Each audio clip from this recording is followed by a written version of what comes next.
poder y autoridad.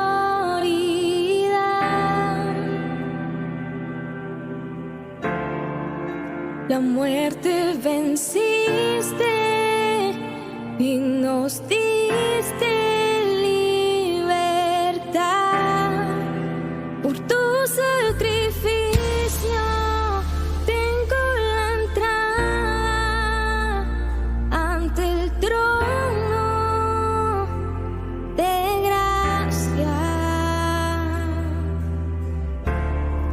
Por tu sacrificio puedo cantar con libertad.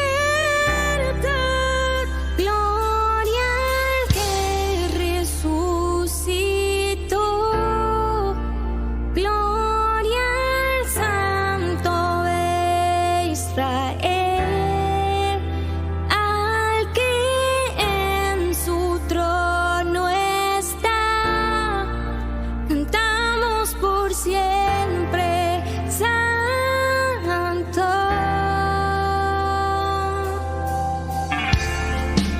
El cielo y la tierra cantarán de tu verdad, y toda rodilla a tus pies se postrará. Por tu sacrificio tengo la entrada ante el trono de gracia. Por tu sacrificio puedo cantar con libertad. Gloria al que resucita.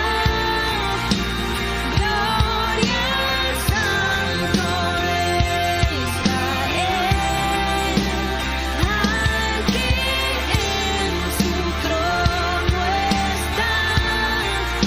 Cantamos por siempre, Santo. Gloria al que resucita. Gloria al Santo de Israel, al que en su trono está. Muy buenas noches, amados hermanos, les saludo en el nombre maravilloso de nuestro Señor Jesucristo. Vamos a compartir en esta noche el mensaje de la palabra de Dios, así que les invito a abrir sus Biblias en el libro de Hechos, en el capítulo 17. En algunas Biblias lleva por título El alboroto en Tesalónica. Pero antes de ello vamos a estar orando. Señor Todopoderoso, te damos las gracias. Padre amado, en el nombre de Cristo Jesús nos acercamos a tu presencia para agradecerte, Señor, por tu infinito amor, por tu bondad y misericordia para con nosotros, nuestros hermanos, para con el pastor, diáconos y miembros de toda la iglesia. Bendecimos, Señor, a cada hermano que se está conectando a las prédicas y que pueda fluir en esta noche tu palabra y tu buen Espíritu Santo, Señor, haciéndonos comprender las Escrituras. En el nombre de Cristo Jesús. Amén. Así que vamos, hermanos, en el libro de Hechos, en el capítulo 17, hemos estado analizando el libro de los Hechos, y la palabra del Señor dice así: con la bendición del Padre, del Hijo y del Espíritu Santo, pasando por Anfípolis y Apolonia, llegaron a Tesalónica, donde había una sinagoga de los judíos, y hablando como acostumbraba, fue a ellos, y Pablo, como acostumbraba, fue a ellos, y por 3 días de reposo discutió con ellos, declarando y exponiendo por medio de las Escrituras que era necesario que el Cristo padeciese y resucitase de los muertos. Quédese con esas palabras: padeciese y resucitase de los muertos, y que Jesús, a quien yo os anuncio, decía él, o sea, decía Pablo, Él es el Cristo. Y algunos de ellos creyeron y se juntaron con Pablo y con Silas, y de los griegos piadosos gran número y mujeres nobles no pocas. Entonces los judíos que no creían, teniendo celos, tomaron consigo a algunos ociosos hombres malos, y juntando una turba, alborotaron la ciudad. Y asaltando la casa de Jasón, procuraban sacarlos al pueblo, pero no hallándoles, trajeron a Jasón y algunos hermanos ante las autoridades de la ciudad, gritando: estos que trastornan el mundo entero también han venido acá, a los cuales Jasón ha recibido, y todos estos contravienen los decretos de César, diciendo que hay otro rey, Jesús. Y alborotaron al pueblo y a las autoridades de la ciudad, oyendo estas cosas. Pero obtenida fianza de Jasón y los demás, los soltaron. Vamos a ir por partes, amados hermanos. Vemos de quién estamos hablando aquí. De la obra evangelística que hizo el apóstol Pablo y Silas, tremendos hombres de Dios. Y cuando el Señor llama a Pablo, que ya todos sabemos cómo el Señor de manera personal tiene un encuentro con él cuando estaba rumbo a Damasco, Dios lo llama y de esa manera comienza el ministerio de Pablo, porque después que él fue bautizado, recibe la vista, empieza a predicar con denuedo, sin parar. Y me arriesgo a decir, todos los días del año, desde su conversión hasta que él murió. Ya que vemos al apóstol Pablo predicando en diferentes lugares, como ya hemos analizado las prédicas anteriores por nuestros otros hermanos.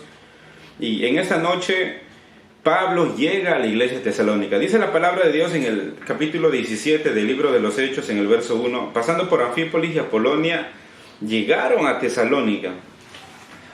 ¿Qué cosa o por qué se reconocía la ciudad de Tesalónica? Vamos a ver que antiguamente había un imperio muy grande que era de Carlos Magno, y su sucesor tenía tomada esta ciudad. Y vamos a reconocerla ya que la ciudad de Tesalónica era una ciudad militar y donde también había bastante comercio. Y dice la palabra del Señor que Pablo llega a Tesalónica. Y una de las características del apóstol Pablo es que cada vez que llegaba a una ciudad, ¿sabes a dónde se dirigía de primero? A la sinagoga. ¿Por qué? Porque con la misma palabra primero quería hacer entender a los judíos, y luego de ellos muchas veces los judíos recibían la palabra y se convertían, gloria al Señor, como también muchos de ellos lo rechazaron. ¿Y cómo lo vemos ellos? Porque el apóstol Pablo en el libro de... Más adelante también en el libro de los Hechos, por el capítulo 18, en el verso 4, dice: cuando Pablo discutía en la sinagoga todos los días y persuadía a los judíos y a los griegos.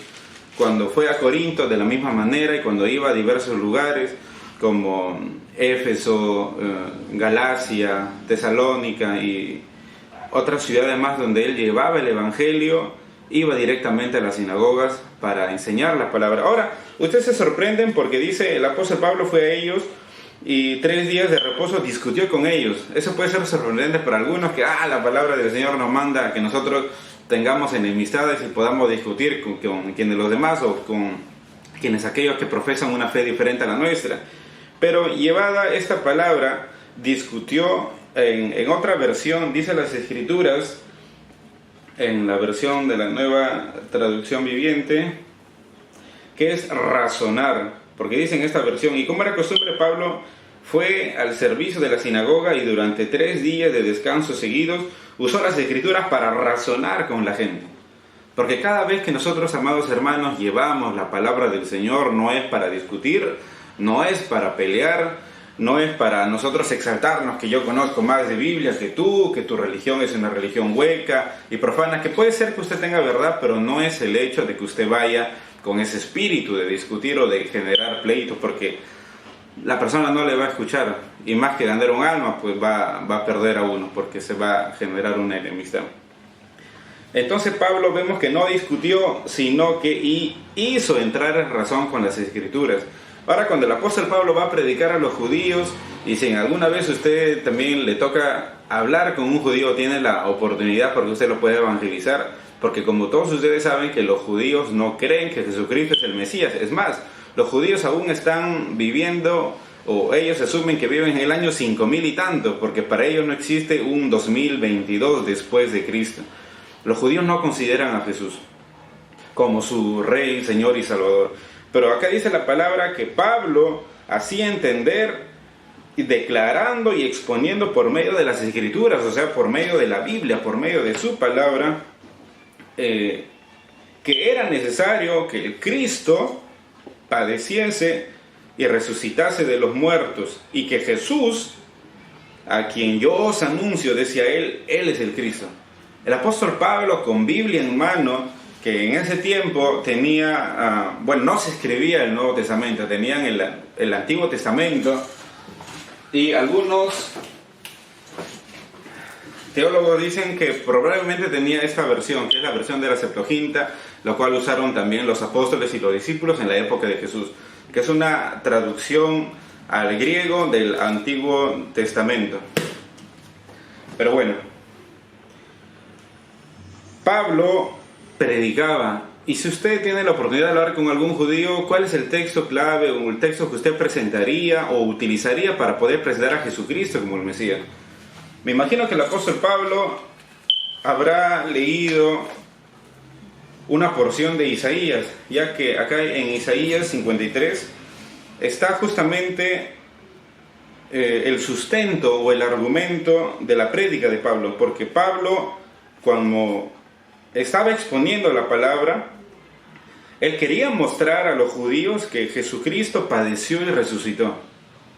Y hay un verso mucho antes de que Cristo venga al mundo, en el libro de Isaías, aproximadamente 600 o 700 años antes de Cristo, que hablaba acerca del Mesías.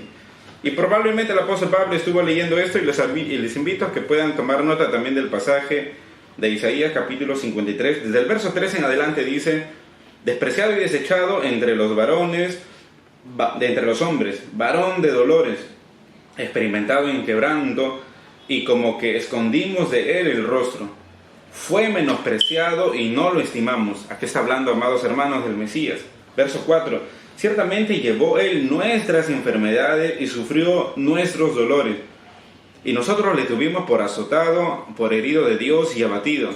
Mas él herido fue por nuestras rebeliones, molido por nuestros pecados. El castigo de nuestra paz fue sobre él, y por sus llagas fuimos nosotros curados. Todos nosotros nos descarriamos como ovejas, cada cual se apartó por su camino, mas Jehová encargó en él el pecado de todos nosotros. Angustiado él y afligido, no abrió su boca, como cordero fue llevado al matadero, como oveja delante de sus trasquiladores. Enmudeció y no abrió su boca, dice la palabra del Señor. Por cárcel y por juicio fue quitado, y su generación, ¿quién la contará? Porque fue cortado de la tierra de los vivientes, y por la rebelión de mi pueblo fue herido. Y se dispuso con los impíos su sepultura, mas con los ricos fue en su muerte, aunque nunca hizo maldad, ni hubo engaño en su boca. Vemos claramente que, amados hermanos, el profeta Isaías está hablando acerca del Mesías. ¿Y quién cumplió todo ello? Jesucristo, en la cruz del Calvario. Más adelante también, siguiendo en Isaías 53, por el verso 11 dice: verá el fruto de la aflicción de su alma y quedará satisfecho. Por su conocimiento justificará mi siervo a muchos, mi siervo justo a muchos, y llevará las iniquidades de ellos. Por tanto yo le daré parte con los grandes, y con los fuertes repartirá despojos. Por cuanto derramó su vida hasta la muerte, y fue contado con los pecadores, habiendo él llevado el pecado de muchos, llorado por los transgresores. Vemos la palabra del Señor, amados hermanos, a mitad del verso 12, por cuanto derramó su vida hasta la muerte. Aquí vemos que el Mesías murió, y no solamente murió, sino que también resucitó. Y probablemente con esto y otros argumentos más del Antiguo Testamento, el apóstol Pablo con denuedo, Pablo y Silas predicaban la palabra de Dios en la sinagoga para que haga entender a los judíos. Ahora, cuando se les presenta un argumento a las personas, usted solamente tiene dos opciones. Si usted evangeliza a otra persona, esa persona solamente tiene dos opciones: el creer y no creer. Dice la palabra de Dios que todo aquel que creyere y fuera bautizado será salvo. Para el que no creyere será condenado. Amados hermanos, hay dos caminos. Si usted decide creer y usted decide no creer, pero ya hay un juicio para todos aquellos que rechazan al nombre de Jesucristo. Muy bien, entonces el apóstol Pablo dice que era necesario que Cristo padeciese y resucitase de los muertos, y que Jesús, a quien yo os anuncio, Él es el Cristo. ¿Quién es el Cristo, amados hermanos? El Salvador, el ungido, nuestro Señor Jesús. Verso 4. Y algunos de ellos creyeron. Como le dije, hay dos opciones, el creer y no creer.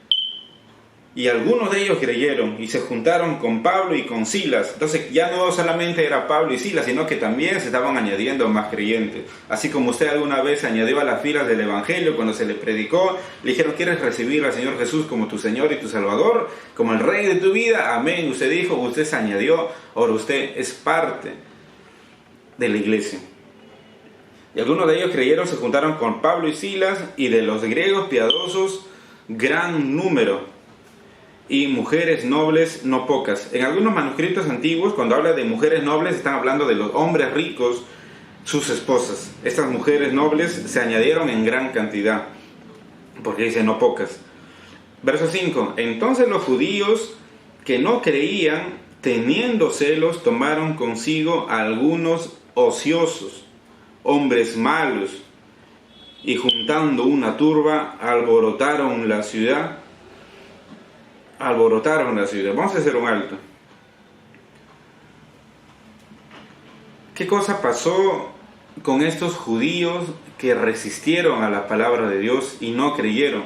No se quedaron, hermanos, con los brazos cruzados. Estos judíos rechazaron la palabra de Dios, los argumentos del apóstol Pablo que estaba predicando, y no creyeron en el Mesías. Es más, ellos tomaron a unos vagos, a unos vándalos, contrataron a hombres malos para que hagan todo un alboroto, hagan una turba. En otra versión, en este mismo pasaje dice: entonces ciertos judíos tuvieron envidia y reunieron a unos alborotadores de la plaza del mercado para que formaran una turba e iniciaran un disturbio. Los mismos judíos estaban ocasionando esto. ¿Por qué? Por celos, por envidia. Dice la palabra de Dios: y atacaron a la casa de Jasón en busca de Pablo y Silas, a fin de sacarlos arrastrados y entregarlos a la multitud. Amados hermanos, ese es el precio que muchas veces usted va de sufrir a causa del Evangelio de Cristo. Ese es el precio que muchos tienen que pagar, porque, amados hermanos, muchos dicen el Evangelio es fácil, el Evangelio son para las personas que tienen problemas, el Evangelio solamente son para aquellos que han pasado problemas en la vida. No, amados hermanos, el Evangelio es de valientes. Si usted desde la vez que usted entregó su vida a Cristo, usted ya está lidiando con una gran batalla. Dice la palabra del Señor que nosotros tenemos tres grandes enemigos: la carne, el mundo y Satanás. Gloria al Señor. Entonces, cada vez que, amados hermanos, que nosotros predicamos la palabra del Señor o tratamos de que el Evangelio de Jesucristo se expanda, muchas veces nos vamos a ganar problemas. Escuché el testimonio de una hermana que desde que se convirtió al Señor, en su casa, sus familiares le han hecho, le menosprecian, la marginan, y entre otras cosas, amados hermanos. Recuerdo que una vez estuvimos predicando por aquí cerca, un domingo salimos a evangelizar con los hermanos, y mientras nos instalábamos en la esquina de una casa para llevar el Evangelio, justo sale una señora, porque estaba fuera de su casa, no estábamos instalándonos ahí, y salen: salgan de aquí, váyanse que les voy a echar agua. Salió con esas intenciones. Bueno, nosotros nos retiramos una cuadra más allá y seguimos evangelizando porque no pudieron parar la obra, y si más no recuerdo, ese día también se añadieron algunos hermanos más, recibieron a Cristo. Pero ¿a qué punto voy? A que muchas veces a causa de Cristo nos vamos a ganar enemistades. Y eso ya estaba escrito hasta en las bienaventuranzas, en Mateo capítulo 5, por el verso 11 y verso 12 dice: bienaventurados sois cuando por mi causa os vituperen o digan toda clase de mal contra vosotros mintiendo, porque así también hicieron con los profetas en la antigüedad. Y dice la palabra del Señor que ahí también tendremos un galardón. Así que, amados hermanos, si usted está sufriendo a causa de Cristo, recuerde que todas las aflicciones o enfermedades que nosotros tengamos solamente es en esta tierra y será temporal.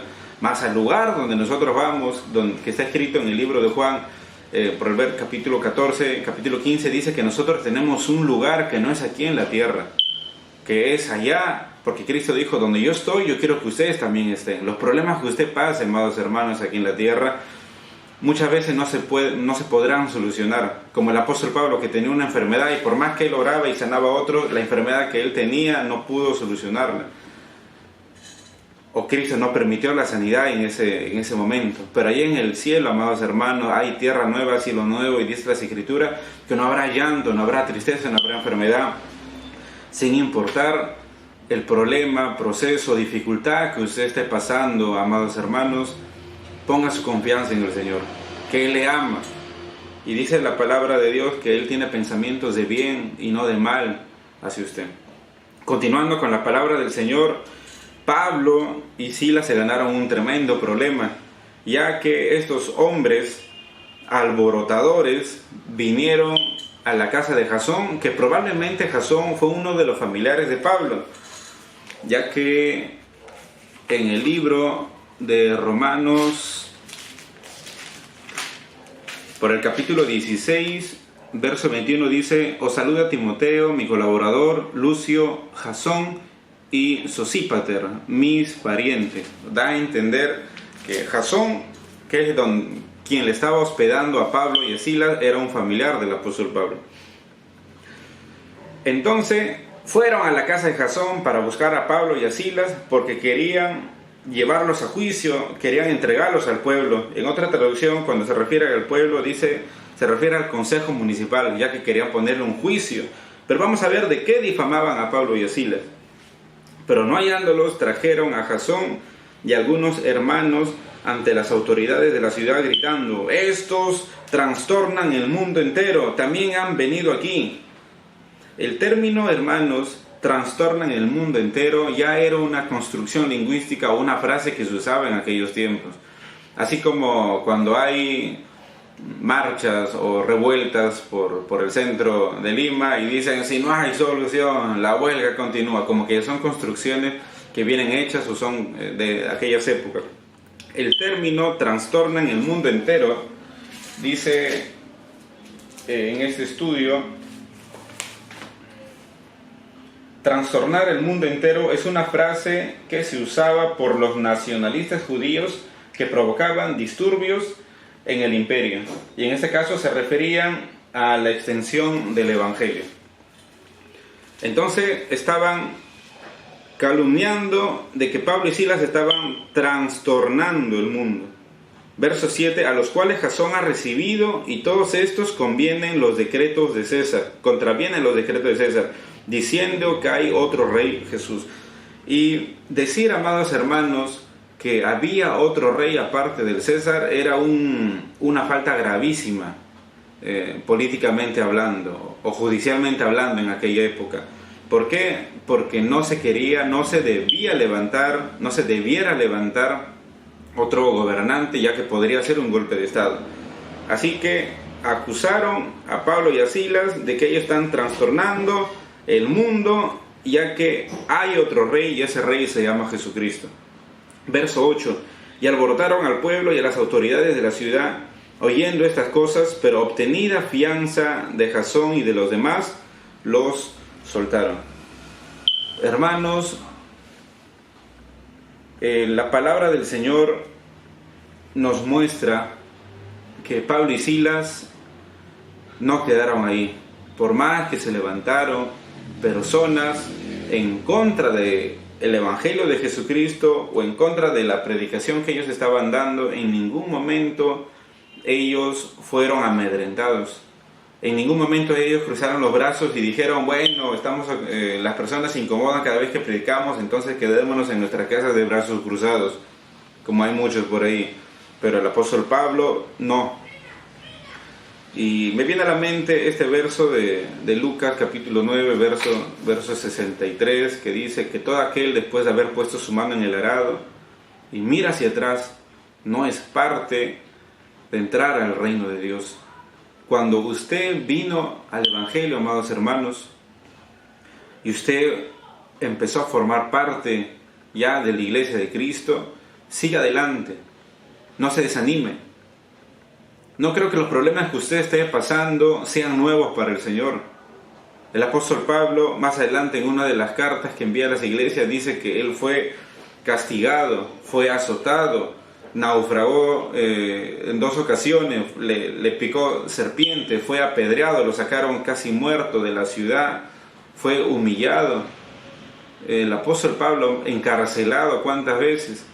Y dice las escrituras, dice el apóstol Pablo en las escrituras, que nada de ello fue un obstáculo para él, sino que Jesucristo, el Señor, que le daba el valor y la fuerza, hicieron que la predicación fluya a través del apóstol Pablo. Y es más, en vez de él desanimarse, él animaba a otros, porque donde había un lugar nuevo que no llegaba el evangelio, él iba, presentaba el evangelio. Así como estuvo predicando nuestra hermana Angie, que tuvo una visión versos anteriores de que un hombre en Macedonia le estaba pidiendo, por favor, ayúdanos, y Pablo se fue a predicar. Ese es el espíritu cristiano, amados hermanos, que nos llama a la evangelización y a predicar su palabra. Con este mensaje quiero dejarlos a usted con la motivación de que no debemos de callar, sino de que debemos de predicar el evangelio. Y algunos dirán, ¿por dónde comienzo en la predicación del evangelio? Pues esa predicación, hermanos, es en su casa. Muchos de ustedes quieren empezar a predicar, no, pero yo necesito estudiar en un seminario o necesito tener tales y tales conocimientos para recién empezar a predicar. No, hermanos, porque hasta que usted llegue a ese punto se va a enfriar. De lo poco que usted sabe o lo mucho que usted sabe, de eso tiene que ya transmitirle y compartirles a otros. Un fuerte abrazo, amados hermanos, que Dios les bendiga. Vamos a estar orando ya para despedirnos. Bendito Dios Todopoderoso, te damos gracias, Señor, porque en esta noche tu palabra, que es luz y lumbrera en nuestro camino, Señor, nos habla y nos motiva, Padre, a que el evangelio tiene que seguir fluyendo, Señor. Y oramos, Señor, en esta noche para que tú puedas usar nuestras vidas. Nos ponemos como barro en tus manos, Señor, así como usaste a estos tremendos hombres de Dios para la predicación del evangelio. Toma nuestras vidas. A todos aquellos que se están conectando, Padre, a las prédicas, usa, Señor, sus vidas. Mira los problemas, las dificultades, las pruebas que están pasando, Señor, puedas fortalecerlo, hacer madurar la fe en ellos y puedas usarlos para que puedan ser herramientas poderosas, Señor, de tu predicación. En el nombre de Cristo Jesús nos ponemos en tus manos, Padre, pidiendo que esta palabra pueda edificar nuestras vidas, pueda hacernos, Señor, madurar y nos pueda dar, Padre, ese aliento que necesitamos para predicar el evangelio. En el nombre de Cristo Jesús, amén y amén. Muy buenas noches, amados hermanos. También quiero dar como anuncio que este día domingo, 9 de la mañana, domingo 6 de febrero, tenemos una faena en la congregación. Así que no falte, venga con una ropita ligera y vamos a comenzar ya los servicios presenciales el martes 8 de agosto, pero tenemos que arreglar y remodelar el lugar. Que Dios les bendiga. Nos vemos el domingo. Bendiciones.